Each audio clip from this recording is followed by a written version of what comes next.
Hello, my name is Brandon Chase. My Solidarity and Justice project is on the First Nations people of Canada, specifically on this topic, the reserve system that is currently in place in Canada.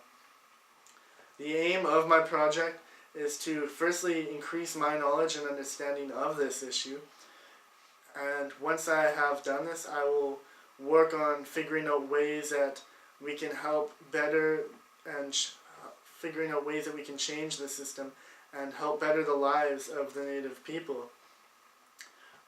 Once I've done this, the step 3 and the final step would be to bring these ideas and these solutions to the people and to tribal leaders and people who can make these kind of changes, and to better inform the people around of these issues. One thing that many people don't think about when they hear about the natives, or have ever thought about really, is that the reserve system itself is created, and it was created during a time of extreme racism in Canada. Canada was still fresh from being a British colony. Basically everyone who lived in Canada at this time was white and English speaking. Everyone was from either the British Isles or from the US. There was extreme amounts of racism going on in the country, and an example of this would be the riots against Chinatown when the Chinese were working on the CPR. Many people now will say, well, yeah, but it helps keep the tradition and the culture and the language and so on of the Native people. But in reality, you don't need a group of people to be isolated from everyone else to help keep their native, to help keep their language, their cultures and their traditions and so on. When the Chinese now come over, the Chinese for example, when they come over now from overseas, we don't have to isolate them and put them on special land reserves to help them keep their language and so on. They do that naturally because Canada now is a very multicultural country. It's something no one would have seen a long time ago, when Canada was really a white country. Since Canada is so multicultural now, it would be much easier to integrate these people into our society because they could just be another type of people within our society. They could easily blend in because there is no set color, there is no set language, set tradition. We are really a country of many ethnicities and languages and cultures and traditions now. We also gave them the land reserve system. One of the big ideas behind that was to also give them land to live on, because our society is a very economic society. It's a very market-based society, whereas the First Native people, their society is really a hunting and gathering society. Their society would and did not blend in whatsoever with ours, and one of our ideas back then to help that was to give them land that they would be guaranteed to live on. But the problem with that is it's really harmful to their economies, and it's really harmful to the people's lives, and it's harmful to us. Since they're a hunting and gathering society, simply giving them land doesn't work. If this land is, say, for example, in the heart of a city or right on the edge of a city, it's like having a tribe in the middle of London or Paris or Berlin or New York, and expecting that this hunting and gathering society is going to continue being able to live its life the way that they live their life, the way that they used to live their life. A tribe in one of these large cities is not going to be able to gather food such as berries and so on, or hunt animals like deer, for example, if they're in the heart of a city. They won't be able to fish and so on. The land reserves also were not planned out according to where current populations exist and where cities might grow. As you see, for example, around the city of Vancouver, the reserve right outside Lionsgate Bridge, for example. Their economies are also very crippled by the land reserve system because, for example, their housing, like I said, right outside Lionsgate Bridge, around that area is a very expensive area. some of the homes over there are really meant for the middle and upper class people. But yet you have this reserve right over there, right in that general area also, where the homes are extremely inexpensive, the people live in poverty, and the reserves which were originally made to help better the lives of the native people, it's actually more devastating than it is helpful. It's really crippling to them because it massively affects their economies and the lives of their people. They can't live the lives that they originally lived. With that, they also have their own government. They have their own policing and laws and education and so on. The thing is, though, you have to really wonder, how can a government pay for all this when it makes zero income from its people, as the natives pay no tax whatsoever throughout Canada? Not a single native will ever pay a single penny through tax in his entire life. So where does the First Nations government get its money? They get it from our government. They get it from our handouts. It hurts our government because we have to constantly be paying this government, this entire society, millions of dollars every year for the rest of our lives. And they can only make as much money as we give them because we have made it so that they don't pay tax. So a lot of things in the First Nations world, for example, education, is completely unfunded for. Many First Nations people do not even finish schooling to begin with. Many don't finish grade 12, grade 11, or even grade 10 for that matter.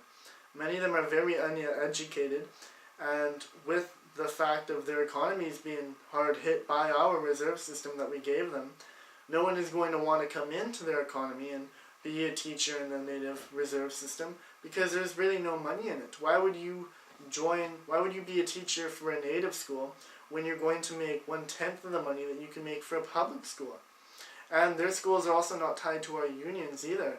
They have made very little income, and their income has increased very little over the past years because they're not related and they're not associated with our teachers' unions and so on. Along with that, their economies, as I said, are very heavily crippled. For example, if someone wanted to leave the reserve system, they would first have to sell their home. How would they do this? They would have to find another native person because the only people who can buy their homes on the native reserves are other natives. And at the same time, these other natives are also equally extremely poor, and so they have to find a buyer who is equally poor, and even if they did sell their home, they would make little to no profit off of it, and they wouldn't be able to afford to even leave the reserve system. As, for example, in Vancouver, it's one of the most expensive cities in the world. How at all will someone who has little to no education and a very low-paying job, and a house that's dirt poor and worth little to nothing, how are they ever going to be able to leave their reserve and join our society when our society is so expensive compared to theirs? Along with that, because their education is very unfunded, because their education does not receive much funding, like I said, many don't get the education that they need to be properly qualified for jobs. Many can't afford for university, even for 1 year of university. So many of the people who have jobs in general in the reserve system have little to no education. Many of them did not or have never even seen a university, and they are completely unqualified for the job. So this build-up keeps getting bigger and bigger of less and less educated people, and it just gets worse and worse over the years. You just constantly pile on lesser and lesser educated people because now the person who is uneducated becomes a teacher. The people who are supposed to be educated now have an even worse teacher, and it just slowly gets worse and worse, and spirals out of control. Their economies are really isolated from any other economy in the world. Not just Canada's economies and markets, but really global economies and markets also. The housing, like I said, for example, it's really crippling to their economies and their lifestyle.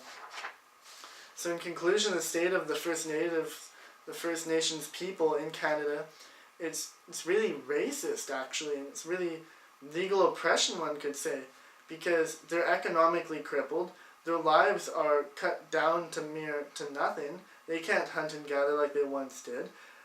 Their land reserves are in horrible locations. They have no money. They can never leave the land reserve system. So we really have to find a way to integrate these people into our society, which would not be that hard nowadays, because Canada is now known as a very multicultural country.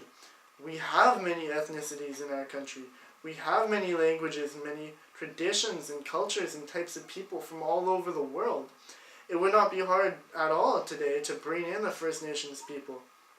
However, this is such a big issue that even if we did end the even if we did end the reserve system this minute, this very day, this second, the First Nations people would still be crippled for many years to come because they have no education. They have little to no money.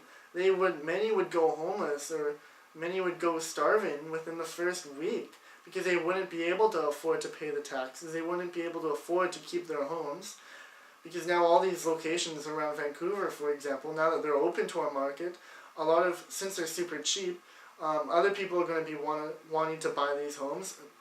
Companies are going to want to buy these locations because they're extremely cheap.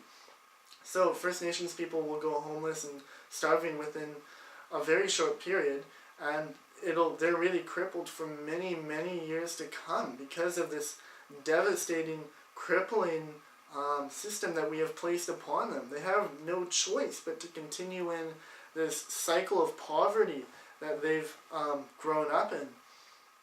So that is really the primary effort of my project, is to figure out, firstly understand the situation better, and figure out ways that not only I, but people in general can help to this situation, how people in general can help benefit and make changes to not only the system of the land reserve system, but to the First Nations people in general, because like I said, it's completely devastating to them, and even now with the land reserve system, they currently live in complete poverty.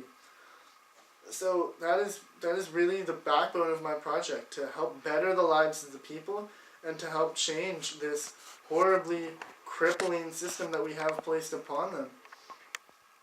Thank you.